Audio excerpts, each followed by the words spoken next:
says, starting in verse 1. He says, except the one whose faith is weak. So first, we got to understand that there is strength and weakness in regard to faith, meaning there are people in this room who are stronger than other people in regard to maturity in Christianity. Some of you know, and part of the big principle of that is let's try to be people who are deep and strong versus just introductory to faith, right? Instead of just the weak, let's go, okay, I'm gonna go beyond just an introductory level of my faith where I've maybe accepted Christ, but then it doesn't impact my life. It doesn't impact how I'm married. It doesn't impact how I raise kids. It doesn't impact my sex life. It doesn't impact how I'm a student. It doesn't impact how I'm a grandfather.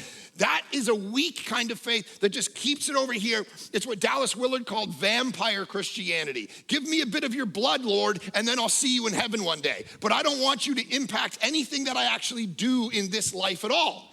And so there's this question of weakness versus strength. And which one are you?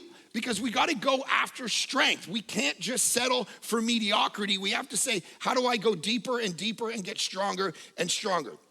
Now, and this isn't always how long have you been a Christian too, because there's people who've been Christians a long time who are actually still at a weak level in their faith. When I started going to church, so again, 19, I'd been a Christian for 2 years already. So I go in, I'm like, smoking my cigarettes, big baggy pants, hey, I'm swearing every other word, and I'm trying to, and the youth group was like, oh, let's not talk to this guy. And they judged me. But here's the crazy thing. Erin looked at me and she said, I've been in this youth group my whole life. These guys, like I went in and I'm like, hey guys, what's your Trinitarian theology? Because I'd already been reading the Bible for 2 years. So I'm like, hey guys, do you understand Trinity, Father, Son, Holy Spirit, eternally one, eternally distinct? Do you know stuff about Jesus and the Gospels? How's the Israel story? Jesus comes in and he takes 12 disciples because that represents the 12, tribes of Israel, and he goes through the water of the Red Sea, and he comes up just like the Exodus. He goes out into the wilderness for 40, not for 40 years, but for 40 days. And they're all like, can we play Chubby Bunny again? All right? Like, let me eat licorice and have fun with my friends, And there was a depth, she said to me, that she'd never seen even in the kids who spent their whole life in church.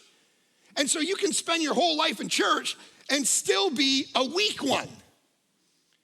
So we got to go after being strong. Like, what does it look like to actually have a faith that goes, man, I'm in the scriptures, I'm worshiping, I'm giving, I'm fasting, that this is actually part of my life and I'm growing in maturity. Let me give you 2 pictures. So